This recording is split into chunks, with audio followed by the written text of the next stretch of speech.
All right, so today we are gonna take a deep dive into Norse mythology, Oh, cool. specifically their creation myth. Okay. We're gonna be looking at the narrative laid out in thecreation.pdf, Okay. which walks us through the entire story, from the very first beings to the 9 realms and the legendary world tree Yggdrasil. Sounds pretty comprehensive. And we're not just gonna cover the who and the what of this epic tale, are we? No, definitely not. What makes this deep dive fascinating, I think, is uncovering the why. Right. What makes this particular creation story so unique? Yeah. And why has it resonated with people for centuries? And we're going to try and answer those questions for you as we go along. Okay, so let's start the very beginning, before there was even a beginning. Right. The source material describes this primordial state with Muspelheim, a realm of fire, Niflheim, a realm of ice, and between them, Ginnungagap, the void. That's a pretty bleak picture. Not exactly a paradise. Far cry from the Garden of Eden. But it's from this clash of fire and ice that the first being emerges. Ymir, a giant born from melting frost. Of course. And almost as if to provide sustenance in this barren landscape, a cow named Audhumla appears. Ah, a cow. Okay. Her milk nourishes Ymir, but that's not all she does. Right. What else could a magical cow possibly do in a world of fire and ice? But you might find this interesting. Okay. Audhumla also licks salty ice. Okay. And through this act, Bura, the first man, is born. A man is born from a cow licking ice. Yeah, it's a strange image. Okay, that's definitely not something you hear every day. No, not every day. But Björ's story doesn't end there, right? He's part of a much larger lineage. Exactly, and it's his lineage that leads us to the gods. Okay. Bura has a son, Bor, who marries a giantess, and they have 3 sons, Odin, Vili, and Vin. So those are the first gods. There you have it, the first gods. Ah, so that's where Odin, the Allfather himself, enters the scene. Right. Yep. But if I remember correctly, Odin isn't exactly known for sitting around peacefully. You're remembering correctly. So what happens? Well, this is really where the tension between the gods and the giants starts to boil over. Okay. Odin and his brothers see the giants as a force of chaos, I see. a threat to the order they're trying to establish. So what do? They pick a fight with the giants. More than just a fight. It's an all-out war. Oh, wow. And in a climactic battle, Odin and his brothers slay Ymir, the primordial giant. I'm guessing this isn't just some random act of violence. There's got to be more to it. You're absolutely right. Okay. The slaying of Ymir is a defining moment in this creation myth. Okay. It establishes the dominance of the gods and sets the stage for the creation of the world as we know it. So what happens to Ymir's body? This is where the Norse creation story gets really interesting and honestly a bit gruesome. Okay. Ymir's body becomes the foundation for the entire world. Oh, wow. His flesh becomes the earth. Okay. His bones, the mountains. Okay. His bloods, the vast oceans. Wow. And his skull, the sky itself. That's intense. It's a powerful image. The world literally arising from the sacrifice of this primordial giant. Yeah, that's a lot more dramatic than the God said, let there be light version. Right. But what about all the other giants? Did any of them survive this cataclysmic event? Most are wiped out in a great flood Oh, wow. caused by Ymir's blood. Oh, okay.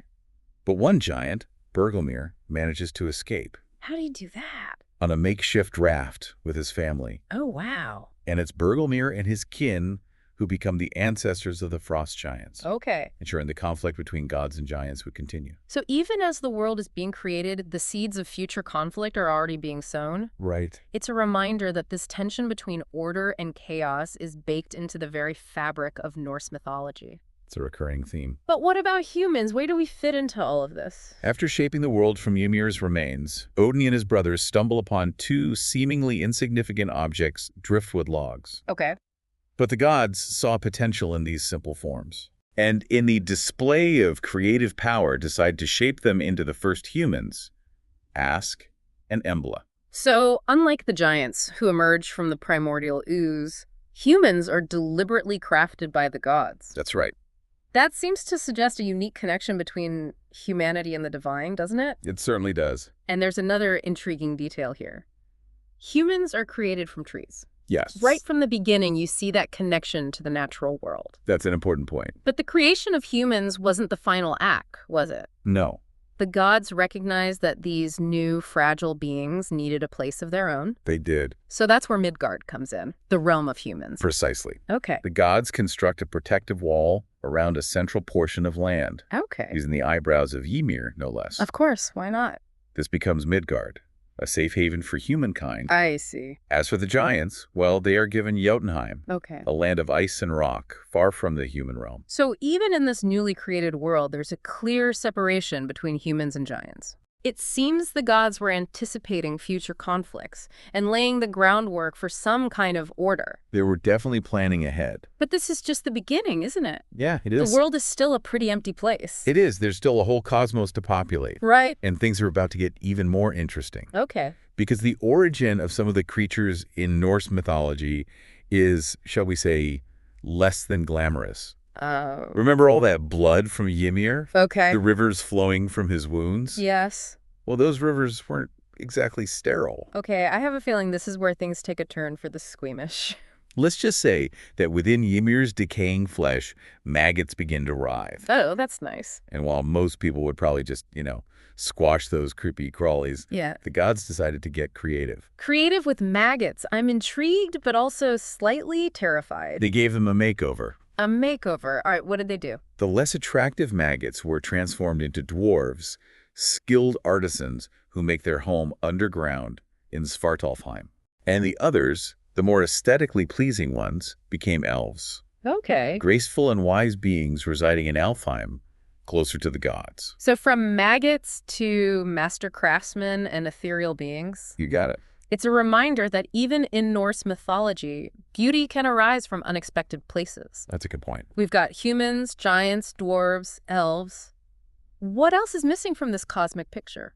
We can't forget about the celestial bodies. Oh, of course. The gods took sparks and embers from Muspelheim, that realm of primordial fire, Right. and flung them into the emptiness above, creating the stars. Okay. They also created the sun and the moon, bringing light and warmth to the world. Of course, no world is complete without some celestial bling. Right. But who's driving those celestial bodies across the sky? Is this where we get to the chariots and divine steeds? You know it. Okay, tell me more. Night, a beautiful giantess, is tasked with guiding the moon across the heavens in a chariot drawn by the horse Rimfaxi. And Day, her son, gets the equally important job of steering the sun with his radiant steed, Skinfaxi.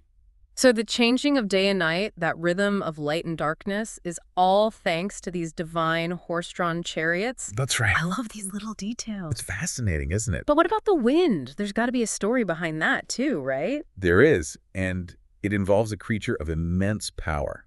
Hasvelgr, a giant eagle perched at the edge of the world. Okay. And it's said that just by flapping its wings, this eagle creates the wind that sweeps across the land and sea. Oh, wow. Like a giant cosmic fan keeping everything in motion. Exactly. That's a simple yet powerful image, and it really speaks to the Norse belief in the interconnectedness of everything. It does. Everything in this creation myth is connected, playing a role in maintaining the delicate balance of the cosmos. Right. Everything has its place and purpose. And speaking of balance, what about those frosty winters and fleeting summers that are so characteristic of the Scandinavian landscape? Right. Surely the gods didn't just leave those to chance. Of course not. So how did the gods decide to handle the seasons? Well, they decided to give dominion over the seasons to two very different figures. Okay. Winter, a harsh and unforgiving giant, Right. and Summer, a benevolent god. Interesting. And so it becomes this constant tug of war between these two forces, That makes sense. a reflection of that cycle of life, death, and rebirth that's so central to the Norse worldview. It all makes perfect sense, but hold on. Yeah. Didn't you mention something earlier about the sun and the moon being chased? Yes. Can you tell me more about that? It wouldn't be a Norse myth without some danger lurking around every corner, even in the celestial realm. Right. Remember Mundellfari, the guy who was so proud of his beautiful children? Okay, yeah. Well, after the gods put his son and daughter in charge of the sun and the moon, Right. they decided to spice things up a bit. Okay. They set two ferocious wolves, Skoll and Hati, on their trail, Oh, wow. eternally pursuing the sun and the moon across the sky. So every time the sun or the moon seems to disappear or darken, it's because those wolves are getting a little too close for comfort. Exactly. Talk about high stakes. High stakes indeed. So think about how the Norse people would have experienced solar and lunar eclipses. Right. This celestial chase gave them an explanation for those seemingly random events, It did. reminding them that nothing, not even the celestial bodies, was truly safe or permanent. It's a powerful reminder of the forces at play in the cosmos. So we've got the earth, the sky, the sun, the moon, the seasons, all sorts of creatures. It's getting pretty crowded. What's left to create? It feels like we've covered everything. Well, we've explored the building blocks of the cosmos, Okay. but we haven't talked about the framework that holds it all together. Okay. We haven't touched upon the 9 realms and the magnificent world tree Yggdrasil. Right. And that, my friend, is where things get truly epic. Okay. But we'll have to save that for part 2 of our deep dive. Okay, I'm already on the edge of my seat. Good, I'm glad it... We've gone from a void of fire and ice to a world teeming with life. It's quite a transformation. All thanks to some very creative and maybe slightly chaotic gods. That's a good way to put it. Welcome back. So last time we left off with a world full of possibilities. Yeah. A cosmos teeming with gods and giants and humans and elves and dwarves. And don't forget those hardworking celestial horses. Right, and you left us hanging with the promise of even more cosmic wonders. I did. It's time to delve into the 9 realms and the magnificent world tree that connects them all. Yggdrasil. One of the most fascinating concepts in Norse mythology. Are you ready for this? Absolutely. It really speaks to their understanding of the interconnectedness of everything. Okay, so when we talk about 9 realms, I have to admit my first thought is a map with 9 different countries. Right. But I'm guessing it's not quite that simple. No, not quite. So how should we think about it? Well, think of these realms not as separate planets, but as different planes of existence, each with its own unique characteristics and inhabitants, all interwoven by Yggdrasil. So it's more like a multi-level universe, with Yggdrasil acting as this cosmic elevator connecting everything? Sounds like a great way to visualize it. Mind-blowing. Ready for a quick tour of these 9 realms? Let's do it. Where do we start? Let's begin with Asgard, Asgard, okay? home of the Aesir gods ruled by Odin. Right. Think of it as this divine city, Yeah. a place of majestic halls and epic feasts, and no doubt some serious power struggles. Sounds like my kind of place, all that power and intrigue. Definitely a lot going on there. But what about the Vanir, those nature-loving gods we mentioned earlier? Right. Where do they call home? They reside in Vanaheim, Okay. a realm of fertile fields and flowing rivers and ancient magic. So if Asgard is the bustling city, Vanaheim is the peaceful countryside. Yeah, that's a good way to put it. I can already picture those tranquil forests and sparkling waterfalls, but what about Alfheim? Alfheim. What's life like for those elves we discussed earlier? Remember those maggots? Yeah. Well, they ended up pretty well, wouldn't you say? Yeah, I guess so. Alfheim is a realm of light and beauty. Okay. It's known for its grace and wisdom and a deep connection to nature. So we've covered the gods and the elves, Right. but where do we fit in? Where's humanity's place in this grand cosmic scheme? Midgard. God, right. The realm of humans, situated right at the heart of the cosmos. And protected by that wall built from Ymir's eyebrows. Yeah, forget about those eyebrows. But even with those protective eyebrows, Midgard is still a world of contrasts, right? A place where beauty and danger coexist. Exactly, and that's what makes the human experience so compelling. Okay. They're constantly navigating the forces of nature, the whims of the gods, Right. and of course the threat of those pesky giants. Speaking of giants, I'm guessing they have their own hangout spot far away from those protective eyebrows. You bet, Jotunheim is their domain, Jotunheim. a land of ice and rock and formidable giants. So not exactly a vacation destination. No, not really. More like a place you'd send your enemies. Maybe so. Okay, so we've got realms of fire and ice, gods, humans, elves, and giants. We're hitting all the major players here. But where are those incredibly skilled dwarves? Ah, the dwarves. Those ex-maggots turned master craftsmen. You'll find them deep underground in Svartalfheim, Okay. toiling away in their forges, creating incredible weapons and treasures. So they're like the ultimate blacksmiths. They are. They're a testament to the idea that even from humble, even somewhat disgusting beginnings, Right. greatness can emerge. Talk about a glow-up. That's one way to put it. But we've talked about the realms of the living. Right. What about those who've passed on from Midgard? Where do their souls journey? That's where Helheim comes in. Helheim. The realm of the dead, ruled by the enigmatic Hel. Okay. It's a realm shrouded in mystery. Makes sense. And let's be honest, A little bit spooky. Death and mystery, that's always a captivating combination. It is. So that's 8 realms. What about the ninth? Ah, the night. Didn't you mention something about a realm of pure primordial ice? Niflheim, one of the 2 original realms. Okay. The source of the ice and mist that gave birth to Ymir. Right. It's a place of eternal cold and darkness. The antithesis of Muspelheim, the realm of fire. That's Okay, 9 realms, each with its own distinct flavor. a good way to put it. It's a pretty incredible picture, isn't it? It is. This vast, multi-layered cosmos. Quite a tapestry. But how is it all connected? How do these realms interact and influence each other? That's where Yggdrasil comes in. Yggdrasil, the world tree. Right. So help me visualize this. What are we talking about here? Imagine a tree so vast that its branches reach into the heavens. Okay. Its roots burrow deep into the underworld. Okay. And its trunk passes through Midgard, the realm of humans. I'm picturing this incredible tree, its leaves shimmering with 1,000 colors, its roots entwined with ancient secrets. It's a powerful image. But you said the roots reach into the other realms. They do, and each root is associated with a significant wellspring. Okay. The root in Asgard leads to Urdurbrunner, Urger. the well of Urd. Okay. And it's here that you'll find the Norns, The Norns. the 3 sisters who spin the threads of destiny. Those who determine the fate of gods and men alike. Exactly. So even the gods aren't exempt from fate's whims. Even Odin the Allfather himself is subject to the decrees of fate.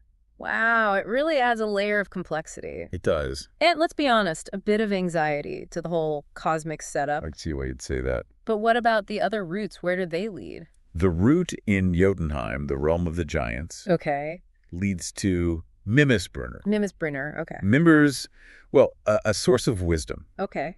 guarded by Mimir, a wise being. Okay. And the root in Niflheim, that realm of ice and darkness, Right. leads to Fergilmir, Okay. a spring of churning poisonous waters. Fate, wisdom, and poison. That's a pretty intense combination. Yeah, it is. It sounds like Yggdrasil, this majestic tree that connects all the realms, might be in a bit of trouble with that poisonous spring at its roots. You've hit on a crucial point. Oh. Yggdrasil isn't invincible. Okay. It faces constant threats, Okay. both internal and external. All right. Like what? Think of those stags nibbling on its leaves, Okay. or the goat hydron grazing on its branches. Okay. Those are just minor inconveniences compared to the real danger lurking beneath the surface. Ooh, now you've got me worried. Sorry. What's this hidden threat to Yggdrasil? Don't leave me hanging. Serpents. Sinuous, venomous creatures Okay. that gnaw at the roots of the world tree. Constantly trying to undermine its strength and bring about its downfall. That's right. Serpents gnawing at the roots of the world tree, that's some heavy symbolism. It is. What do these serpents represent? They represent chaos, decay, the forces of destruction that are always at play, Right. constantly threatening to unravel the delicate balance of the cosmos. It's a bit of a bleak outlook, isn't it? This constant threat to the very foundation of existence. Bleak, perhaps, but also realistic. Right? The Norse worldview wasn't all sunshine and rainbows. No. They understood that life is a constant struggle, a balancing act between opposing forces. Okay. You have creation and destruction, order and chaos, Right. constantly vying for dominance. So are any of these serpents particularly troublesome, like a boss-level serpent that keeps the gods up at night? There is one that stands out, a truly formidable foe, Okay. Midhogg, Nidhogg. a monstrous dragon that dwells in Niflheim, Okay. constantly gnawing at the root that connects Yggdrasil to that icy realm. That name sounds terrifying. I can see why the gods would be losing sleep over this dragon, but surely they aren't just letting Nidhogg munch on the world tree unopposed. They do their best to contain the threat, Okay. but the struggle against Nidhogg is a never-ending battle, Right. a cosmic tug-of-war that embodies that eternal struggle between order and chaos. So it's like this hidden drama playing out beneath the surface, It is. while life continues in the 9 realms. Exactly. It really adds another layer of complexity to the whole story. For sure. But amidst all this cosmic drama, there's also a touch of humor. There is. A reminder that even in the face of existential threats, there's room for a little levity. The Norse gods had a sense of humor. Tell me about this cosmic comedy routine. Picture this. Ratatosk, Ratasis. Okay. a mischievous squirrel, A squad. scampering up and down Yggdrasil, Up and down Yggdrasil. Okay. carrying insults and gossip between Nidhogg, the dragon at the roots, Okay. and the eagle perched at the very top of the world tree. Hold on, a squirrel is the go-between for a dragon and an eagle. That's hilarious. I know, right? What kind of insults are we talking about? We can only imagine the snarky comments and biting remarks that Ratatosk relays. I bet. But it's a reminder that even amidst these cosmic struggles, there's room for a bit of mischief and humor. It seems the Norse gods knew that even the most epic sagas need a little comic relief. They did. So despite all these threats, Yggdrasil still stands, connecting all 9 realms. It's quite a symbol. It's a testament to its strength and resilience. It is. But also, I imagine, to the ongoing efforts of the gods to maintain balance. Exactly. Yggdrasil's survival represents hope. Oh. A symbol of the enduring power of life and creation, even when faced with constant challenges. That's a powerful message. It reminds us that even in the face of darkness and chaos, there's always something worth fighting for. We've journeyed through the 9 realms, uncovered the secrets of Yggdrasil, and faced the terrifying Nidhogg, all thanks to this incredible creation myth. It's been quite a journey. But I'm sensing there's still more to uncover. There's always more to explore. We've seen the what of the Norse creation myth. Right. But now it's time to delve into the why. Okay. What does this myth tell us about the Norse people, Right. their beliefs, and their understanding of the world? That's a great question. And we'll dive into all of that in part 3 of our deep dive. Welcome back to our deep dive into Norse mythology. We've journeyed through the realms, scaled the heights of Yggdrasil, and even faced down a terrifying dragon. Quite the adventure. But now that we've explored the what of this epic creation myth, Right. it's time to delve into why. What does this story reveal about the Norse people, their values, and their understanding of the world? It's a great question. I think it's easy to get caught up in the fantastical elements. Right. The giants, the gods, the magical creatures. But I think there's a lot we can learn from the underlying message of this myth. Absolutely. One of the most striking things about this creation story is its emphasis on the cyclical nature of existence. Okay. The world is born from the sacrifice of Ymir. Right. And even Yggdrasil, the symbol of cosmic order, Right. faces constant threats. This isn't a creation myth about a perfect world that stays perfect, right? It's a world in constant flux, a world where creation and destruction are intimately intertwined. It seems like the Norse people had a very different understanding of the universe than many other cultures. They certainly did. The Norse creation myth highlights the impermanence of all things. It reminds us that change is inevitable, that even the gods are subject to fate, and that the world itself is not eternal. That's a powerful point. It seems like this creation myth is trying to prepare us for a world where nothing is guaranteed, where even the most powerful beings are subject to forces beyond their control. Absolutely. The Norse weren't afraid to confront the darker aspects of existence, Right. to acknowledge the reality of death and destruction. In fact, they integrated those concepts into their mythology. So it's not like they were in denial about the harsh realities of life. Not at all. They recognized that death wasn't the end, but rather a part of a larger cycle of creation and rebirth. It's a pretty humbling perspective, isn't it? This idea that even the gods are subject to fate and that the world itself will eventually meet its end. It is, but it also speaks to a certain resilience, a willingness to face challenges head-on, knowing that even destruction can lead to new beginnings. The Norse people understood that life is a constant struggle, a balance between opposing forces. Okay. True strength for them lay in accepting this reality and striving to maintain that balance even when chaos seems to be winning. It's a message that resonates even today in a world that often feels chaotic and unpredictable. But what about free will? If the Norns, those weavers of fate, determine the destiny of gods and men, does that mean we're all just puppets dancing on strings? It's a question that's been pondered by philosophers for centuries. Right. And the Norse creation myth doesn't offer a simple answer. The Norns set the overall pattern, you could say. Okay. But individuals still have agency within those constraints. It's not a purely deterministic system. The choices you make still matter, even if the ultimate outcome is, in some sense, predetermined. So it's like a tapestry, Yeah. with the Norns creating the overall design. But individuals still have the freedom to choose the colors and textures of their own threads within that larger pattern. It's not complete freedom, but it's not complete determinism either. That's a great analogy. Thanks. It captures the essence of the Norse understanding of fate. Okay. It's about accepting the limits of your control while still striving to make the most of the choices you do have. So it's a subtle but profound distinction. It suggests that we're not simply passive recipients of fate, but active participants in shaping our own destinies, even if we can't control the ultimate outcome. Exactly, and I think that's one of the things that makes this creation myth so enduring. Okay. It speaks to the human experience in all its complexity, acknowledging the interplay of fate and free will, the tension between order and chaos, and the cyclical nature of existence.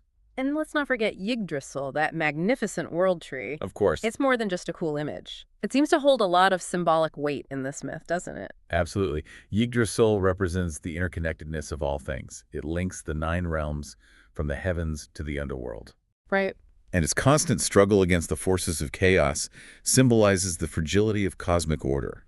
It's a powerful reminder that we're all connected, that our actions have consequences, and that even the most powerful structures are vulnerable to decay and destruction.